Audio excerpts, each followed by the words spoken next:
are Locked On Texans, your daily Houston Texans podcast. Part of the Locked On Podcast Network, your team every day.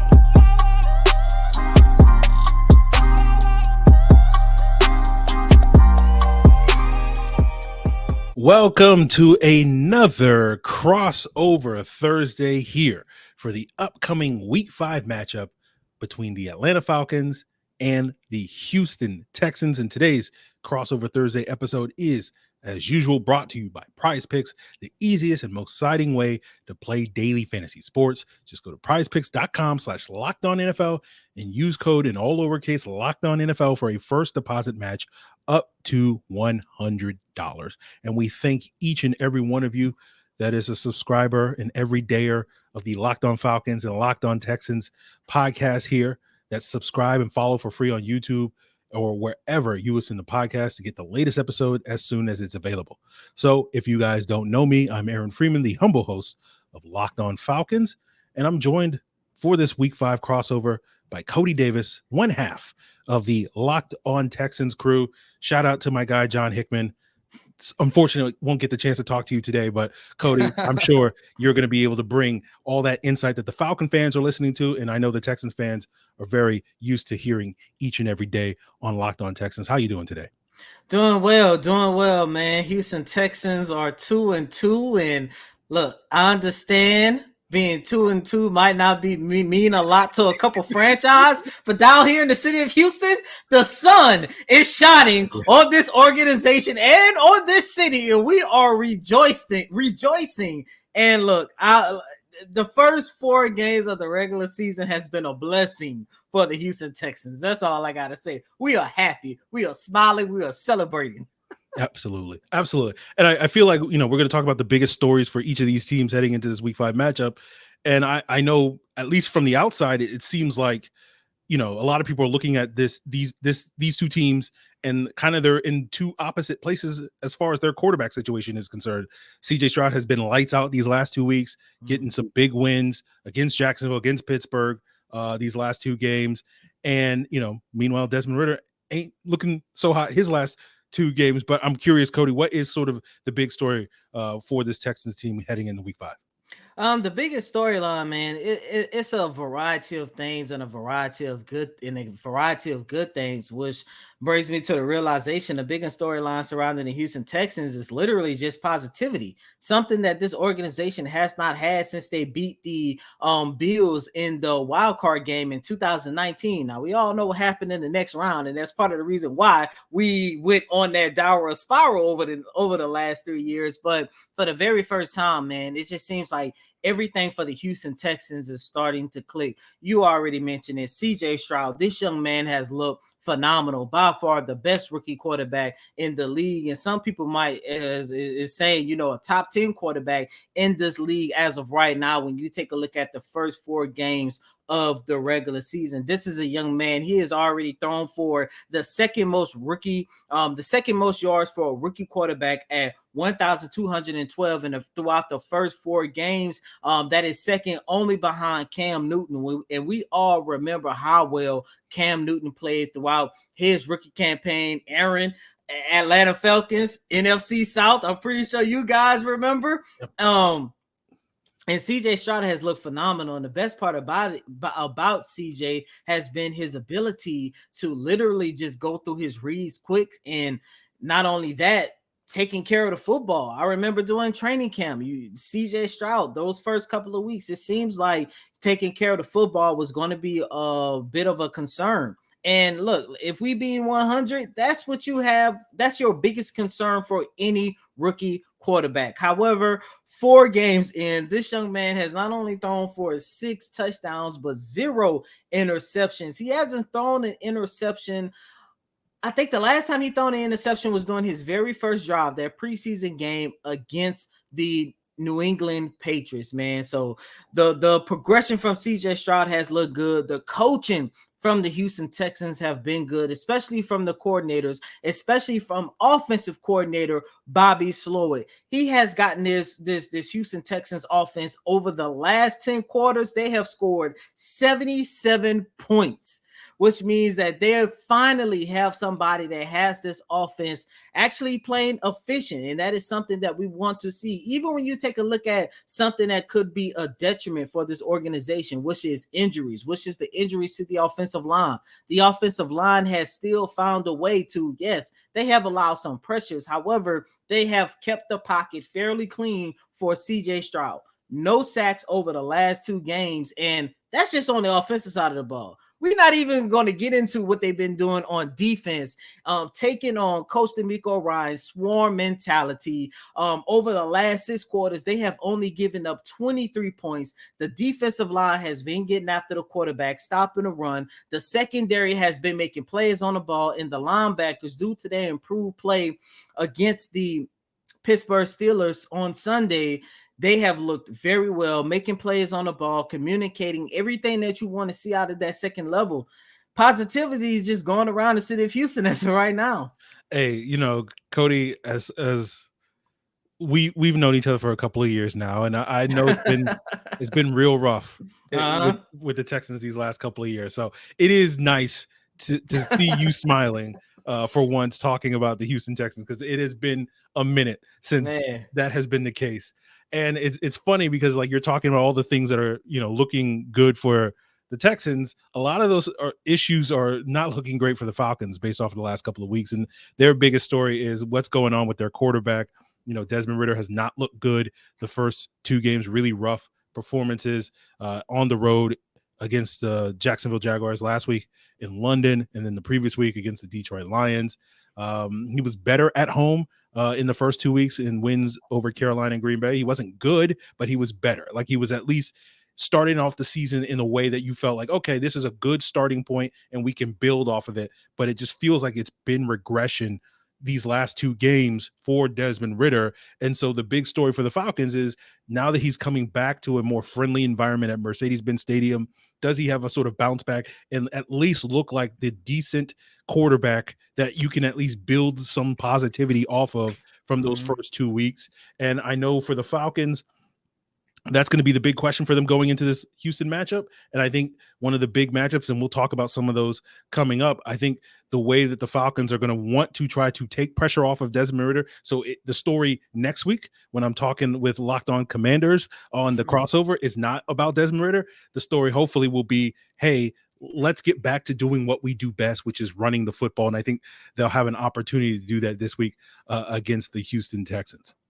Aaron, I do want to ask you, what is different about Desmond this year, though? Because from the outside looking in, and I'm actually rooting for Desmond. I liked him coming out of Cincinnati. I was actually hoping, last year, given the fact that we all knew that Davis Mills was going to be a project, I was kind of hoping maybe if Desmond Ridder is sticking around like the 4th or the 5th round, maybe you take a chance on him and start a quarterback competition. Which, by the way, after getting CJ Stroud, I'm definitely glad they ain't listen to me. But I go back to the last couple of games of last season. It seems like Desmond Ridder was showing some promise, but like you mentioned, 4 games into the season, especially the last 2, things are not really clicking. Yeah, I think, the thing we talked about this week on Locked On Falcons was it did feel like the decision making has not been there. You're talking about CJ Stroud not turning the ball over. Desmond Ridder's been turning the ball over a bunch, and he's been fortunate that he's only had, I think 3 interceptions this season. He's leading the league right now. If you look at PFF's, turnover worthy plays at this point in time, he's on pace for more of those through 4 games than what Jameis Winston had in his 30 interception season. So, like, that to me is really where the troubles for Desmond Ridder start. Like, he is not protecting the football and managing the game like we saw glimpses of him doing that at a reasonable level. I'm not going to say a high level, but a reasonable level that gave you hope at the end of last season that, okay, like, if we can get some pieces around this team going into the season, if he can just manage the game, if he can just kind of channel Alex Smith and be that type of player with the weapons that the Falcons have put around on the offense and the improvements they made on defense, that is a team that can be a team that can consistently win. And I just don't think we've seen that player consistently show up for the Falcons this season. And of course, down here in the city of Houston, we have CJ Stroud, who, I mean, 4 games in, definitely the favorite for Offensive Rookie of the Year. But you guys have a rookie that is starting to catch my attention, Bijan Robinson. At least, how has he looked? That has to be a bright spot, right? Look, he looks as good as advertised, right? He looks every bit as good. And I know a lot of Texans fans know all about Bijan because he used to play down in Texas. So he I've joked over the last couple of months, there's 2 types of people on the planet, right? There's Bijan Robinson fans and the people that haven't seen him yet. And I'm guessing a lot of folks on Locked On Falcons have certainly seen him, and I'm sure a lot of folks in Locked On Texans have seen him. So they are all Bijan Robinson fans. So he has looked as good as advertised, and we just kind of got to get him the ball a little bit more, and so that he can show off that ability in this matchup. But we'll talk about some of those key matchups as we continue today's Locked On Falcons here, guys, as well as the Locked On Texans crossover Thursday. So I'm sure you guys have $10 in your pocket right now, and you would love to find an easy way to turn that $10 into $250, and you can with Prize Picks, the most exciting way to play daily fantasy sports. Just pick 2 or more players and pick more or less on their projected stats, and the more entries you make, the more money you can make, up to 25 times your money. And I love Prize Picks because it's quick, it's easy. Sometimes I'm sitting down about to watch a game, and like 5 minutes before kickoff, I'm like, let me go on the app of Prize Picks and put more on Bijan Robinson's rushing projections, and maybe the Locked On Texans fans might put more on Nico Collins' receiving yards projection based off of how well he's played this season. So if you want to take advantage of that quick and easy way to turn $10 into $250, just go to prizepicks.com/LockedOnNFL. Use the code LockedOnNFL in lowercase for a first deposit match up to $100. That's prizepicks.com/LockedOnNFL and use promo code LockedOnNFL. Prize Picks is daily fantasy made easy.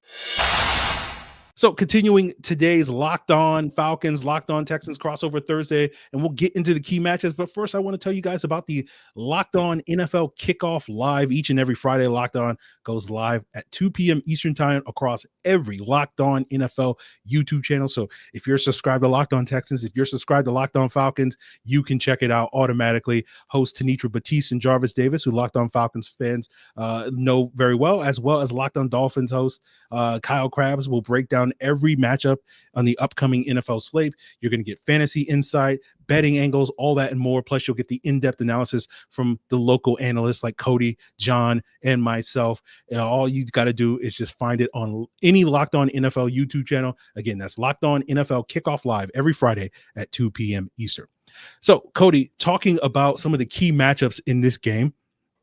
And for me, we just talked about the struggles of the Falcons offense. The one thing that hasn't been struggling for the Falcons has been their defense. And that to me kind of is the key matchup for me, going up against what has been the bright spot that's bringing that smile to your face every day on Locked On Texans, and CJ Stroud.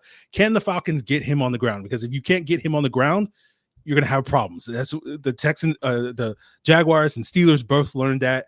He, despite all the injuries up front for the Texans offensive line that you just mentioned, Stroud hasn't been sacked the last 2 games. And it's been crazy because it's been basically a revolving door, seemingly in and out of the lineup at every offensive line position for that Texans front over the last month or so. And I'm curious where, guys like Laramie Tunsil and Titus Howard, what their status is potentially if they're going to play. And obviously if the Texans do get those guys back, it's going to potentially improve that. But what I'm going to say is, while CJ Stroud's been great this year, I have noticed a couple of times when teams have been able to get pressure on him, it can kind of speed up his process, and that can lead to him making some mistakes and being a little bit off target and all those various things. So I'm expecting the Falcons defense, which has been very competitive and allowed this team to be in every game, even if the offense is sort of holding them back in several of these games, that they're going to come out there and try to attack CJ Stroud, try to dial up pressure. But if they throw the blitzes, that's a double-edged sword because that's going to leave some opportunities for players like Nico Collins on the back end.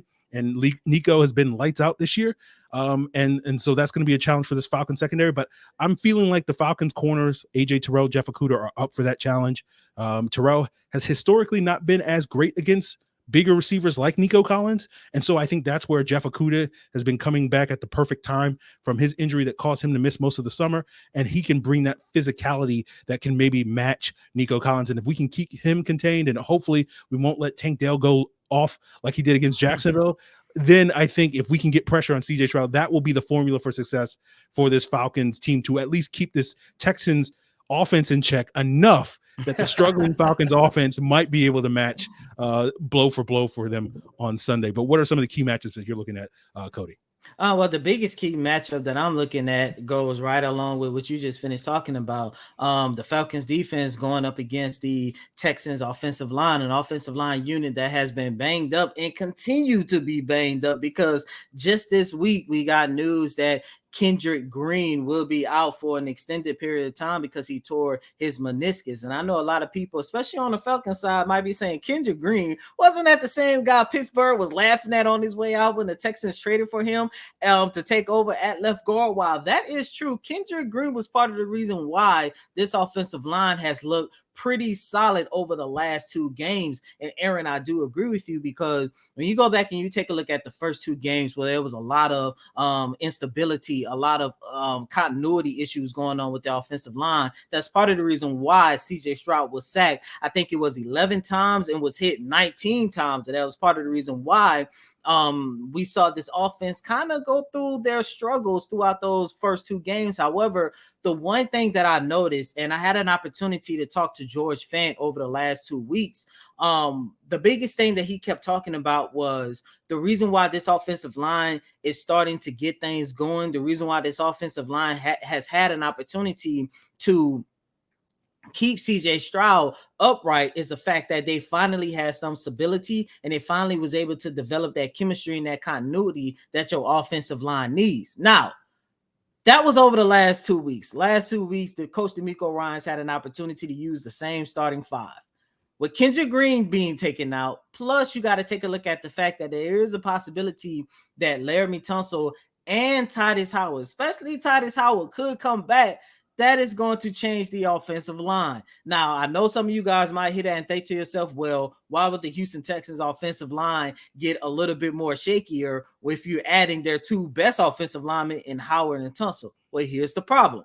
George Fant has been playing extremely well at right tackle. And as what we saw on Wednesday before they kicked us out, they was experimenting with putting Titus Howard at left guard. And for Texans fans, you guys know that was not an experiment that we liked during the 2021 campaign. So it's like, okay, what do? You have two pretty good, and of course, in Titus Howard case, an extremely good right tackle. You don't want to take George Fant out of the mojo he got going on. So that's going to shake up the chemistry and the camaraderie that this offensive line has built. And I'm like, okay, Titus Howard coming back. We all know he's at best at right tackle. Do you put him at left guard now, like we saw on Wednesday at Wednesday practice, and, don't get the best out of him? Because, yes, Titus Howard coming back is a positive, but at the same time, this is a young man who hasn't played at all this season, which means he's going to have to go through his ramp-up period, his rusty period. So it's like, not only are you not going to put him at the position that he's best at, you're going to put him at the position where he's, if we're being 100, the worst at. So that's my biggest concern, once again, like it is every single week. How's this depleted offensive line is going to hamper an Atlanta Falcons defense that's been pretty good? However, on the flip side of things, I also look at this from a standpoint, can the Houston Texans defense, especially their front four, continue to get after the quarterback and continue to make them uncomfortable? I just said it. I'm rooting for Desmond Ridder. However, for the Houston Texans to win this game, they have to make sure that they make quarterbacks uncomfortable. And that's part of the reason why we've seen them go on this 2-game winning streak. Yes, I understand. Kenny Pickett, that young man is not the Kenny Pickett that we saw throughout preseason. We thought without a shadow of a doubt we was going to see at least a top 15 quarterback, and he has looked like a 10 worst quarterback in the league. However, the one thing that I did notice when they played against the Jacksonville Jaguars, they was able to get after Trevor Lawrence. And we saw a totally different Trevor Lawrence that did not look comfortable, that couldn't go through all his reads and progressions. And that's part of the reason why the Houston Texans was able to lead Jacksonville with a victory. And I even go back to week 1 against the Baltimore Ravens. If this offensive line can continue to protect CJ, especially with the potential new additions that we're going to see, and if this defense continue to make it uncomfortable for the opposing team's quarterback, I definitely believe that the Houston Texans can come away with a win. I definitely think the Houston Texans can leave Atlanta with a victory. Yeah, absolutely. So we'll see if the Falcons have a chance at home. It's weird to say that after the 2-0 start, where the Texans seemingly are going into this game as sort of the team that a lot of people expect. But, our friends over at FanDuel don't quite agree with that, with the Falcons being favored by 2 points heading into this home game. And you guys should definitely snap back into the action this NFL season with FanDuel, America's #1 sportsbook. And right now, new customers, it's a great time to head on over to FanDuel because you get $200 in bonus bets guaranteed when you place a $5 bet. That's $200 in bonus bets, win or lose. And you can bet on a wide range of things, spreads, player props, over, under, so much more. So all you got to do to take advantage is visit FanDuel.com/locked on, and you can kick off this NFL season now that we're a month into it. FanDuel is an official partner of the NFL. Guys, I want to tell you that this episode of Locked On Falcons and Locked On Texans Crossover Thursday is sponsored by BetterHelp. And sometimes you might find yourself lying awake late at night with some racing thoughts. And a great way to make those thoughts go away is to talk through them. And therapy gives you a place to do that. You've heard me talk about therapy on Locked On Falcons and how much it has benefited me over the past year. And that is thanks to BetterHelp. Therapy has taught me that I need to understand that I can only control what I can control. I can't control if the Falcons win a game, but I can control the quality of this Locked On podcast. And I've gotten feedback from the Locked On Falcons listeners over the past year that the podcast quality has gotten better. And again, you can thank BetterHelp for that. And so if you're thinking of starting therapy, I cannot recommend BetterHelp enough. Give it a try. It's entirely online. It's much more affordable than traditional offline therapy. It's designed to be convenient, flexible, and suited to your schedule. Just fill out a brief questionnaire. You'll get matched with a licensed therapist within 48 hours. You'll switch therapists at any time if you need to for no additional charge. So let therapy be your map with BetterHelp. Visit BetterHelp.com/lockedon today, and you'll get 10% off your first month. That's BetterHelp, HELP.com/lockedon. So guys, as we wrap up today's Crossover Thursday, I want to give a special shout out again to the everydayers here for Locked On Falcons and Locked On Texans. And we're going to break down sort of the ways that each of these teams can win and maybe give our final score predictions. For me, Cody, when I look at this matchup, I think it's a similar matchup kind of to what the Falcons faced in week 2 against the Packers, where the Falcons were able to run the ball over 200 yards rushing in that game. And I would like to see the Falcons have a similar day to try to keep that Texans offense at bay on the sideline by controlling the clock. And when the Texans offense does get on the field, if they can pressure CJ Stroud, and sort of prevent some of the explosive plays that they've given up the last couple of weeks, that the Texans have had the last couple of weeks to guys like Nico Collins and Tank Dell. I think that will be enough to keep this Texans offense in check so that even the struggling Falcons offense can match them. And basically it's kind of a formula to kind of win a game 20-17. And that's going to be tough against this Texans offense. But I think the Falcons have the way to do that. I think it's a very winnable game for the Falcons if they can do that. All those things, run the football, hopefully slow down CJ Stroud enough that they can really apply that pressure late in the game. And so I think the Falcons have the capability with Bijan Robinson, with Tyler Algier, to absolutely punch this Texans team in the mouth.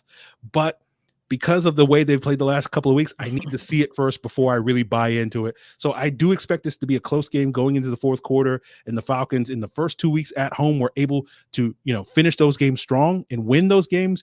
The last 2 weeks, they have not necessarily done that. So if I'm predicting the score, again, I think the Falcons can win this, but I'm going to go with the Texans 24, Falcons 20, just because the Texans have been a little bit better over the last couple of weeks than the Falcons have been.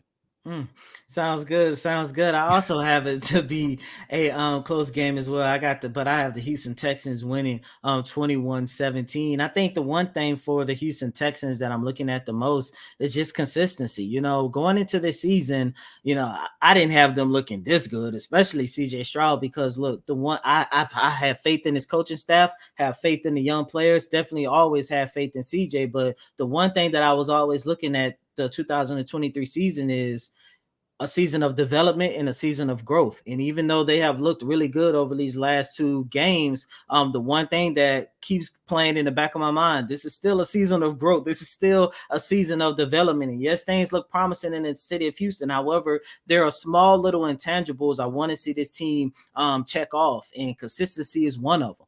I talked about how good this offensive line has looked. Even with the injuries, whoever's going to be out there, they got to make sure that they keep the pocket clean for CJ, because I think that's going to be the biggest factor into whether or not the Texans can go inside Atlanta and pick up a victory. I haven't had an opportunity to talk about the wide receiving core, but this wide receiving core has been a complete shock to all of us. A lot of us didn't think that CJ Stroud had enough help with the wide receiving core. There were some wide receivers, and I'm one of the guys that's guilty of this. I was really big on Noah Brown. And where has Noah Brown been after the very first game? On IR, which has allowed him to open up a door for Tank Dell. And Tank Dell has been a big surprise for this organization. However, this is game number 5, and I want to see if Nico Collins can continue to be wide receiver number 1. I want to see if Tank Dell can go out there and be a consistent playmaker. I want Robert Woods to go out there and be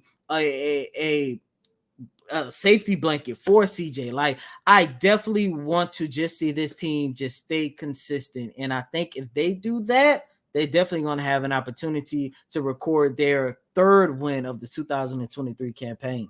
Well, Cody, I liked the Texans wide receivers, maybe probably more than most, but maybe because I was just looking at the Panthers wide receivers that Bryce Young was going to throw to, and I'm like, he ain't throwing to nobody. At least CJ Stroud got a couple of guys. Nico Collins is kind of good. Robert Woods is kind of good. Tank Dell's kind of good. And as you said, they've been better than I think a lot of people, even I thought they would be. But we'll see if the Falcons can slow them down. And we'll see if the Falcons can get their running game. We'll see if CJ Stroud can keep, this momentum going and continue to run away with the offensive rookie of the year honors, or maybe Bijan Robinson can close the gap a little bit with a big game this weekend. But that's going to do it for us here, guys, on this crossover Thursday edition of Locked On Falcons and Locked On Texans. We'll be back, of course, all week long with more content covering this upcoming Week 5 matchup. So continue to make us your first listen, and of course, always check out the Locked On NFL podcast as your second listen.